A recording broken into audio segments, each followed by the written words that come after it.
اور chief election commissioner Sikandar سلطان راجہ صاحب کر رہے ہیں، باقاعدہ طور پر کر رہے ہیں، اور باقاعدہ طور پر اس کے ثبوت موجود ہیں۔ پاکستان تحریک انصاف تو بارہا کہہ چکی، اور پاکستان کی موجودہ نسل اور پاکستان کی آئندہ آنے والی نسلیں ہرگز یہ نہیں بھولیں گی، معاملہ ریکارڈ پر ہے کہ جب پاکستان میں آئین اور قانون کے ساتھ کھلواڑ ہو رہا تھا تو چیف جسٹس قاضی فائز عیسیٰ صاحب تھے، اسلام آباد ہائی کورٹ کے چیف جسٹس عامر فاروق صاحب تھے، اور الیکشن کمیشن کے چیف الیکشن کمشنر سکندر سلطان راجہ صاحب سے۔ تو جناب یہ تاریخ لکھی جا رہی ہے، اور جناب چیف جسٹس قاضی فائز عیسیٰ صاحب کا اپنا جو پسندیدہ پریکٹس اینڈ پروسیجر ایکٹ ہے اسی کی خلاف ورزی کے وہ خود مرتکب ہو گئے ہیں، اور 20 نومبر کو دائر درخواستیں ابھی تک قانون کے مطابق مقرر نہیں کی گئیں، 184(3) کی درخواستیں 14 روز میں مقرر ہونا لازم ہے، خط لکھ کر بھی یہ انہوں نے بتایا ہے۔ اور پھر جناب باقاعدہ طور پر روزانہ کی بنیاد پر یہ کہا جا رہا ہے کہ قاضی فائز عیسیٰ صاحب ایکسپوز ہو رہے ہیں، کھلی عدالت میں سامنا کرنا چاہتے ہیں مظاہر نقوی صاحب، لیکن چیف جسٹس قاضی فائز عیسیٰ صاحب لوگ سوال پوچھ رہے ہیں۔ فہیم اختر ملک صاحب نے بھی ٹویٹ کیا کہ وہ کیوں بھاگ رہے ہیں،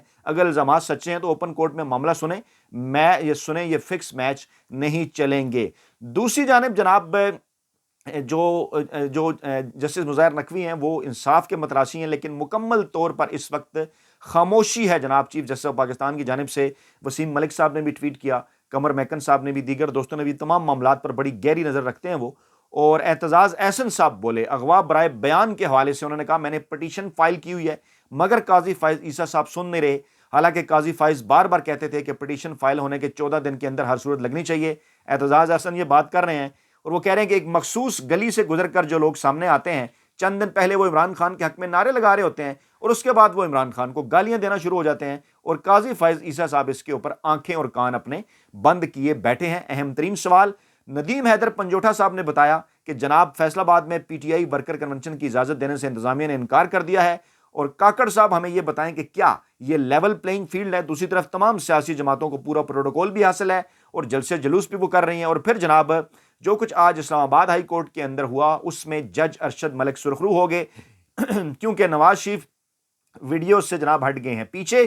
اور وہاں پر جس قسم کی سہولت کاری ان کے ساتھ جاری ہے وہ آپ کے سامنے ہے۔ کورٹ جناب کہہ رہی ہے کہ ہم خود یہ سارا معاملہ سنیں گے، واپس ہم اس معاملے کو نہیں بھیج رہے ہیں نیب عدالتوں کے اندر۔ تھوڑی سی اس کی تفصیلات بھی ہم آپ کے سامنے رکھتے ہیں دوست، کیونکہ جو باقی ہمارے وہاں پر موجود ہیں وہ تمام تر چیزیں جو ہے وہ آپ کے سامنے رکھتے رہتے ہیں، لیکن بہرحال تھوڑی بہت جو تفصیلات ہیں، نواز شریف کے خلاف العزیزیہ ریفرنس دوبارہ احتساب عدالت بھجوانے کی نیب کی استدعا مسترد کر دی گئی ہے۔ اسلام آباد ہائی کورٹ نے کہا جی کہ جناب ہم خود اس کو سنیں گے، اور باقاعدہ طور پر یہ ایک سہولت کاری ہے جس کی تفصیلات ہمارے وہ تمام دوست آپ کے سامنے رکھ چکے ہیں جو اسلام آباد ہائی کورٹ اور سپریم کورٹ کور کرتے ہیں۔ پھر جناب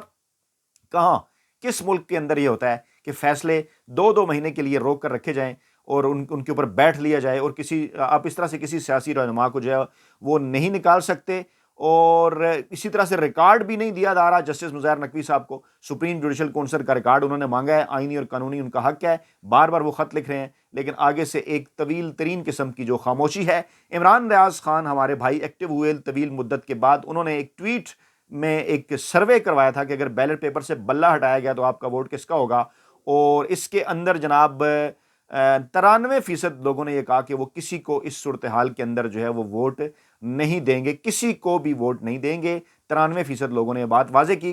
پاکستان کے تمام بڑے اینکر، ویلے کالم نگار، ملازم، صحافی چاہے خاموش رہیں، لیکن ان بٹوین دا لائنز اور اپنے کسی گھر کے اندر اور کہیں اپنے دوستوں کے ساتھ بیٹھ کر یہ ضرور کہہ رہے ہیں کہ جناب عمران خان سے نہیں اب بچا جا سکتا، سسٹم ننگا ہو چکا ہے، عمران خان آئے گا، ضرور آئے گا۔ مالک صاحب آپ کو یاد ہوگا کس طرح سے گربان پکڑنے کی باتیں کیا کرتے تھے۔ موصوف نے عمران خان کے پروگرام میں بیٹھ کر کہا کہ جتنی رپورٹس موصول ہو رہی ہیں، جتنا بھی فیڈ بیک آ رہا ہے گراؤنڈ سے، اس کے مطابق اگر بیلٹ پیپر پر بلے کا نشان ہوا تو بہت زیادہ مسئلہ ہو جائے گا اور مینج کرنا ناممکن ہوگا۔ اسلام آباد میں یہ باتیں ہو رہی ہیں کہ اگر کسی اور نے آنا ہے تو بلے کو جانا ہوگا، یعنی نواز شریف کو لانے کے لیے بلے کو جانا ہوگا۔ امتیاز عالم صاحب نے ٹویٹ کیا، عمران خان کے ماضی میں سخت ترین ناقد سمجھے جاتے ہیں۔ انہوں نے کہا جناب کہ آج ایک پوری چنے والے ڈھابے پہ کچھ 40 کے قریب نوجوانوں سے انہوں نے ووٹ کے بارے میں پوچھا تو ایک کے سوا سب نے عمران خان کا نام لیا کہ جو چاہے کریں ووٹ عمران خان کا، یعنی یہ تقریباً 97-98% لوگ یہ کہہ رہے ہیں کہ ووٹ تو جناب ہوگا عمران خان کو، کیونکہ 176 رجسٹر سیاسی جماعتیں ہیں، کسی کے اوپر کوئی اعتراض نہیں ہو رہا۔ اعتراض ہو رہا ہے تو پاکستان تحریک انصاف کے حوالے سے، جس شہر کے اندر کے بھی سرویز آ رہے ہیں، آج ایک اوکاڑا کے سروے کی دھوم ہے، وہاں پر بھی پاکستان تحریک انصاف دیگر سیاسی جماعتوں سے کئی آگے، نون لیگ کے جو بیس کیمپ ہوا کرتے تھے ان تمام تر سیاسی جماعتوں کے اوپر اس وقت وہ جو تمام تر حلقے ہیں اس کے اوپر اس وقت پاکستان تحریک انصاف جو ہے وہ آگے ہے۔ بلاول بھٹو صاحب بولے ہیں جناب، حالانکہ باقاعدہ طور پر نواز شریف اور آصف زرداری اس وقت گیٹ نمبر 4 پر لیٹے ہوئے ہیں، لیکن بلاول بھٹو صاحب فرماتے ہیں ہمیں گیٹ نمبر 4 کی سیاست نہیں آتی۔ ارے میاں بلاول، آپ کی تو ساری سیاست ہی گیٹ نمبر 4 کی ہے، کیا بات کر رہے ہیں، کیا فرما رہے ہیں آپ؟ آج آپ نے کہا کہ تمام پرانے سیاستدان کرپٹ ہیں، اپنے ابا جی کو بھی آپ رگڑ گیا، آپ نے کہا میرے پہ کرپشن کا الزام نہیں، تو یہ بیانیہ آپ کو کس نے دیا ہے؟ گیٹ نمبر 4 نہیں تو یہ بیانیہ آپ کو دیا ہے کہ آپ بھی ذرا ماحول بنائیں۔ لیکن اگر آپ سندھ پر نظر رکھیں تو زیادہ بہتر ہوگا آپ کے لیے، کیونکہ وہ بھی آپ کے ہاتھ سے پھسلتا ہوا نظر آ رہا ہے۔ پی ٹی آئی کے رہنماؤں کو توڑ توڑ کر وہاں پر پی ٹی آئی مخالف سیاسی جماعتوں میں شامل کیا جا رہا ہے سندھ کے اندر، لیکن سرویز کراتے ہیں تو پاکستان تحریک انصاف کی مقبولیت آگے ہوتی ہے۔ اسد کیسر نہیں چھوڑ رہے کے پی کے اندر پاکستان تحریک انصاف کو، سب کو پتہ ہے پشاور کے اندر پاکستان تحریک انصاف کے پی کے اندر کتنی مقبول ہے، اور آج انہیں پھر جو ہے پشاور ہائی کورٹ نے کہا کہ جناب ایک میں جو ان کے وکیل شیر افضل مروت تھے، انہوں نے پشاور ہائی کورٹ کو بتایا جناب کہ ایک کیس میں ضمانت ہوتی ہے تو دوسرے میں گرفتار کر لیا جاتا ہے، تو اس پر پھر سپریم کورٹ نے پشاور کے ہائی کورٹ نے اپنے جو ہے وہ وہاں پہ اپنے ریمارکس بھی دیے کہ جناب یہ کیا کچھ ہو رہا ہے، اور آپ ان کو کسی اور کیس کے اندر جو ہے وہ گرفتار نہ کیا جائے۔ یعنی یہ معاملے تمام اسی طرح شوکت یوسف زئی نہیں چھوڑ رہے پاکستان تحریک انصاف کے پی، پشاور کا معاملہ ہے نا، تو ان کو ایئرپورٹ پر بار بار روکا جا رہا ہے اور اس قسم کے معاملات وہاں پر ہو رہے ہیں۔ تازہ ترین سرویز بتاتے ہیں 90% سے زائد۔ کل پاکستان الیکشن سیل پر ہم نے ایک ویڈیو بھی کی پشاور کے حوالے سے کہ وہاں پر کیا بننے جا رہا ہے۔ جو 28 قومی اور صوبائی اسمبلی کی نشستیں ہیں، 90% مقبولیت ہے جناب پاکستان تحریک انصاف کی، اور ایسے موقع کے اوپر پھر اس قسم کی چیزیں تو انہوں نے کرنی ہے۔ اور پھر کل خاص طور پر جو ہوا تھا پشاور میں کنونشن، نیندیں جناب اڑ گئی تھیں مافیا ہینڈل اور سہولت کاروں کی، اور آج پھر پشاور سے ایک اور نئی ڈیولپمنٹ، بڑی خبر، غیر قانونی مقیم غیر ملکی پاکستانی کی سلامتی کو غیر ملکی پاکستان کی سلامتی کو متاثر کر رہے ہیں۔ آرمی چیف صاحب نے یہ کہا ہے، آئی ایس پی آر کے مطابق آج جناب وہ پہنچے پشاور، کور کمانڈر پشاور نے ان کا استقبال کیا، وہاں پر جناب ان کو بریفنگ دی گئی نئے ضم شدہ اضلاع کے حوالے سے، کے پی اور فاٹا۔ اور ایک اہم ترین معاملہ یہ ہے کہ کے پی ہو یا فاٹا ہو، یہاں پر پاکستان تحریک انصاف جو ہے وہ بڑی مقبول ہے۔ ایک سوال کچھ لوگ اٹھا رہے ہیں، کر رہے ہیں، وہ تمام یہ باتیں بھی کر رہے ہیں کہ جہاں پر سیاسی جماعتیں جو ہیں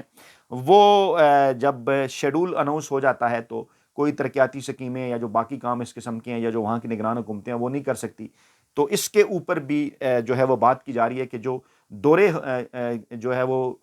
جو آج پشاور کا جو دورہ کیا ہے آرمی چیف صاحب نے، ڈیفینیٹلی مقاصد تو اس کے یہی ہیں کہ وہاں پر وہ انہوں نے ایک بریفنگ لی ہے انسداد دہشت گردی کی کارروائیوں کے خلاف، اور وہاں انہوں نے ایک ورکشاپ سے بھی جو ہے وہ خطاب کیا ہے، اور وہاں غیر ملکی جو غیر قانونی مقیم ہے، غیر ملکی ان کی واپسی کے حوالے سے انہوں نے کہا کہ ہم نے یہ بڑے وسیع تر مفاد میں کیا، باعزت طریقے سے لوگوں کو جو ہے وہ واپس بھجوایا جا رہا ہے۔ لیکن بہرحال کچھ سوالات ہیں، کیونکہ پاکستان کی اسٹیبلشمنٹ اور عدلیہ ہمیشہ سے پاکستان میں حکومتیں بنانے اور گرانے کے حوالے سے اپنا کردار ادا کرتی رہی ہے۔ پوچھا جا رہا ہے کہ لیول پلینگ فیلڈ جو ہے وہ پاکستان تحریک انصاف کو کب ملے گی۔ خیر، نواز شریف کا معاملہ ہم نے آپ کے سامنے رکھا کہ ان کی استدعا جو ہے وہ جو مسترد ہوئی ہے بظاہر، لیکن اصل میں انہیں اس استدعا جو ہے مسترد ہونے کا فائدہ ہی ہوا ہے۔ پھر پاکستان تحریک انصاف کے سربراہ عمران خان کا اہم ترین پیغام، انہوں نے کہا جناب ہر سیٹ پر ہم الیکشن لڑیں گے اور ہر صورت جناب ہم الیکشن لڑیں گے۔ اور وہ بھی آج اڈیالہ گئے تھے، انہوں نے بات کی، انہوں نے کہا کہ توشہ خانہ کے مقدمے کی اصل تاریخ پہلے سے طے شدہ تھی، یہ مقدمات بانی پی ٹی آئی کے خلاف سازش ہیں، اور نیب کو جو ہے وہ میں نے مشورہ دیا ہے کہ ہلکا سا level playing field chairman P T I کو بھی دیں۔ بیرسٹر گوہر صاحب نے کہا ہم نے آئین اور قانون کے متحد جو ہے وہ الیکشن کرائے ہیں، لیکن اس کے باوجود کوشش کی جا رہی ہے کہ ہمیں بلے کا نشان نہ ملے، اور بلے کا نشان ہمیں ضرور ملے گا۔ کوئی انہوں نے غیر آئینی اور غیر قانونی اقدام اگر اٹھایا تو اس کے خلاف عدالتوں کے اندر جائیں گے، اور وہاں سے بھی ریلیف نہ ملا تو میدان خالی نہیں چھوڑیں گے۔ چیف الیکشن کمشنر صاحب فرماتے ہیں جناب کہ چند روز میں الیکشن شیڈول جو ہوں وہ جاری کر دوں گا، 8 فروری کو جب پولنگ ہوگی، تمام عوام کا یہ حق ہے، لیکن عوام کے حق کے لیے پاکستان کی سب سے بڑی جو سیاسی جماعت ہے تحریک انصاف، اس کو اس کا حق کب ملے گا، لوگ یہ سوال پوچھ رہے ہیں۔ اور پھر جناب جلیل شرک پوری صاحب نے مہم شروع کی کہ ہر شہری جو لازمی ووٹ ڈالے، بلکہ قانون بنایا جائے کہ ہر شہری کو لازمی ووٹ ڈالنا چاہیے۔ اور پھر جناب پاکستانی اسٹیبلشمنٹ کے خود ساختہ اور غیر سرکاری ترجمان